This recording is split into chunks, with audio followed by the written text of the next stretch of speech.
గోవా పోలీసుల చేతికి అనూహ్యంగా సైకో కిల్లర్ చిక్కాడా? గోవాలో వారం క్రితం రష్యా మహిళల జంట హత్య కేసులో నిందితుడే సైకో కిల్లరా? కేవలం రబ్బర్ బ్యాండ్ కోసమే ఆ ఇద్దరు మహిళలను అతడు చంపేస్తాడా? ఇంకో ఐదుగురు చంపినట్టుగా విచారణలో తేలిందా?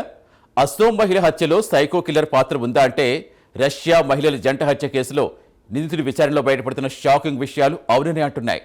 అలెక్సీ లియోనోవ్ అనే రష్యన్ జాతీయుడు ఈ దారుణాలకు పాల్పడ్డట్టుగా పోలీసు విచారణలో వెల్లడైంది. కేవలం తీసుకున్న డబ్బుతో పాటుగా రబ్బర్ బ్యాండ్ కోసమే ఆ సైకో కిల్లర్ ఇద్దరు స్నేహితురాలను గొంతు కోసి తాడుతో బిగించి హత్య చేసినట్టుగా తేలింది. మరి విచారణలో అతడు చెబుతున్నట్టు అతడి చేతుల్లో దారుణ హత్యకు గురైన ఆ ఐదుగురు ఎవరు, ఇంకా అతడు ఎంతమందిని చంపాడనేది పోలీసులు ఆరా తీస్తున్నారు. అయితే దేశవ్యాప్తంగా సంచలనం సృష్టించిన ఈ కేసులో ఒక్కొక్కటిగా బయటపడుతున్న విషయాలు అందరినీ షాకుకు గురి చేస్తున్నాయి. గోవాలో రష్యా మహిళల జంట హత్య కేసు దేశవ్యాప్తంగా సంచలనం సృష్టించింది. అయితే నిందితుడు అలెక్సీ లియోనోవ్ అనే రష్యన్ జాతీయుడిని అదుపులోకి తీసుకుని విచారిస్తున్న పోలీసులు షాకుకు గురవుతున్నారు. ఇద్దరు స్నేహితులను కేవలం తీసుకున్న అప్పు అదేవిధంగా రబ్బర్ బ్యాండ్ కోసమే దారుణంగా హతమార్చినట్టుగా విచారణలో తేలింది. మోర్జిమ్ గ్రామంలో తొలుత తన స్నేహితురాలు 37 ఏళ్ల ఎలీనా వనివాను గొంతు కోసి హత్య చేశాడు. తర్వాత అక్కడి నుంచి 8 కిలోమీటర్ల దూరంలో ఉన్న అరాంబోలకు వెళ్లి మరో స్నేహితురాలు ఎలీనా కాస్తనోవాకు గొంతు కోసి తాడు బిగించి హతమార్చినట్టుగా అలెక్సీ పోలీసులకు చెప్పాడు. ఈ హత్యలు అనుకోకుండా జరిగినవే అని డ్రగ్స్ మత్తులో ఉన్నట్టుగా పోలీసులు భావిస్తున్నారు. కాగా ఫైర్ డాన్సర్ అయిన ఎలీనా కాస్తనోవా ఫైర్ వర్క్ ఆర్టిస్ట్ అయిన లియోనోవ్ నుంచి రబ్బర్ రింగ్తో పాటుగా కొంత డబ్బు అప్పుగా తీసుకుంది. వనీనా కూడా అతడి నుంచి కొంత అప్పు తీసుకుందని, ఇద్దరు తిరిగి వాటిని చెల్లించలేదని తెలుస్తోంది. ఈ విషయంలో ఇద్దరితో గొడవపడ్డ నిందితుడు 2 రోజుల్లో ఇద్దరిని హత్య చేసినట్టుగా పోలీసులు చెబుతున్నారు. ఈ హత్యలు ముందుగా ప్లాన్ చేసినవి కాదని, అనుకోకుండా జరిగిపోయాయని, ఆ సమయంలో ఎక్కువ మోతాదులో డ్రగ్స్ తీసుకున్నట్టుగా పోలీసు విచారణలో బయటపడింది. ఇలా ఉంటే బబుల్ ఆర్టిస్ట్ అయిన ఎలీనా వనీవా జనవరి 10న ఇండియాకు వచ్చిందని, కాస్తనోవా డిసెంబర్ 25 నుంచి నిందితుడితో కలిసి గోవాలో ఉందని గుర్తించారు. కాస్తనోవా అలెక్సీలు ప్రదర్శనల కోసం దేశంలో పలు ప్రాంతాలకు వెళ్లి తరచూ గోవాకు వస్తున్నట్టుగా విచారణలో తేలింది.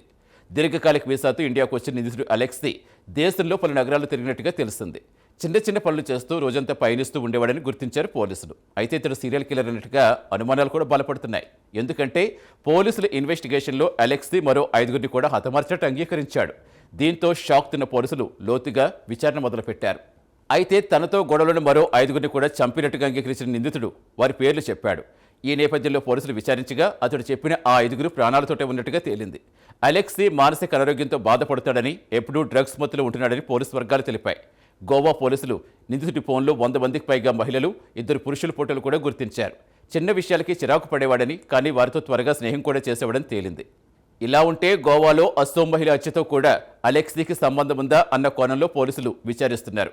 జనవరి 12న తన ఇంట్లో శవమే కనిపించిన అసోం మహిళ మృదుస్మిత సైకియా హత్యతో అలెక్సీకున్న సంబంధంపై పోలీసులు దర్యాప్తు చేస్తున్నారు.